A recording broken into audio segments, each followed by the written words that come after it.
Hey folks, welcome back to the channel.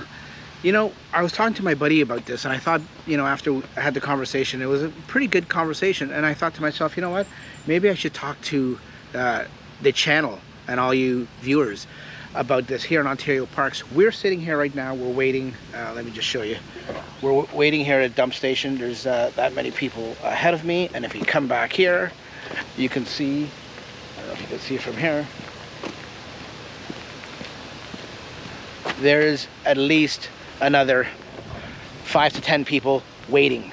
So made me think, and like I said, we were talking about this before this actually even came up, that the Ontario Parks, great facilities, could be things that need to be improved on a little bit, but for the most part it's a positive experience. But one thing, and speaking of things that need to be improved on, one thing that I think that would definitely need to be improved on is their dump stations and their waste facilities.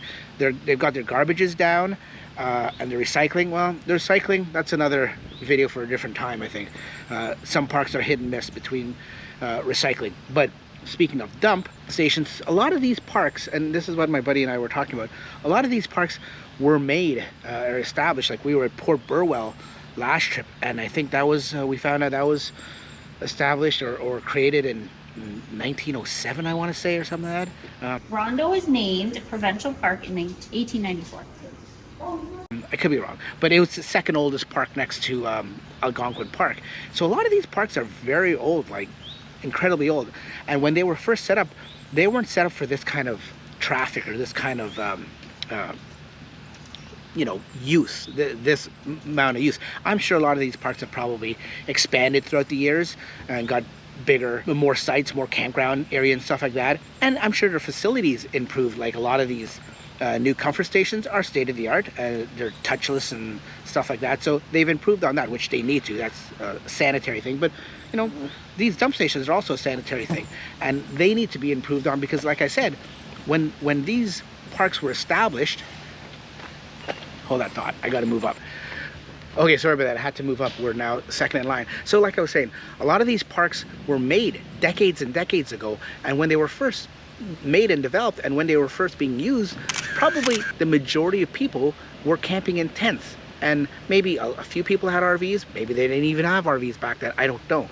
But they were, you know, for tents. And a lot of these parks probably expanded and retrofitted and put electrical in their sites, so you know, RVs can utilize it and stuff like that. I've heard a lot of parks are actually working on getting water to a lot of their sites too now. So I mean, that could be a decade away or so, but point is, they're expanding.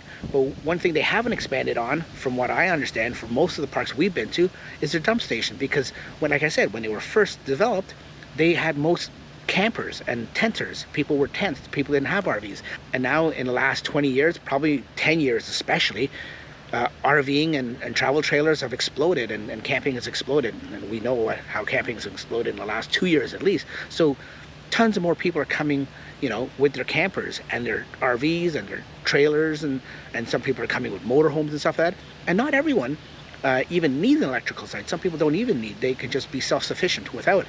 So they're coming, but what they need to do is dump, because not everyone's going to use the comfort stations or the vaulted toilets and stuff like that. So those are mainly for the tent campers. So everyone uses their facilities in their trailer, which that's what it's made for. You might as well, in the comfort of your own home, and it's a lot more sanitary and clean, especially during COVID and stuff like that.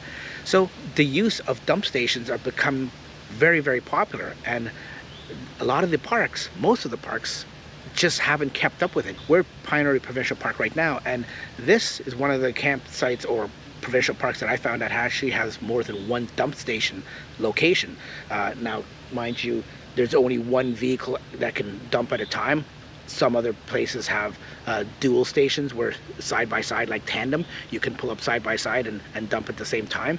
This one only has one, but it has another location up in Riverside that you can dump there too. Mind you, that's only one. So a big park like Pioneer, which has what, probably hundreds of sites, yes, not all electrical, so not everyone's going to be using RVs and trailers and stuff like that, but a good portion of people will be. And like I said, even people that have RVs don't have electricity, they'll come and they'll dry camp, or they'll they'll boondock and they just won't use electricity. They just use the battery or solar. Solar is becoming a lot more popular. People are putting solar on everything now these days. So that's becoming a thing. So there's a lot more dependence on these dump stations. So I don't know what the solution is. I mean, I know what the solution is. The solution is Ontario provincial parks have to retrofit a lot of their parks or put more of these dump stations in. And I know it's not a small undertaking. It probably takes a lot of money and probably a big ordeal to put these tanks in the ground or put these systems in. I'm not even pretend to know the first stages of how you make a dump station, whether it's septic tanks or if it's just something in the ground with a filtration system, like it's very sophisticated. I don't know, but they need to. Let me know what you guys think down in the comments below. You know, it's great camping and it's great having these facilities and everything, but at the end of the weekend, you have to almost these days allot yourself a good half hour to an hour to keep in mind that you're gonna have to go dump. You don't want to drive home with this stuff, because I don't know where you would be doing it at home, like dumping it, but you gotta dump.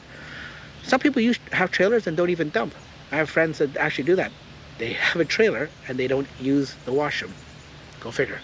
Thanks for watching. We'll catch you on the next one. Take care. Bye-bye.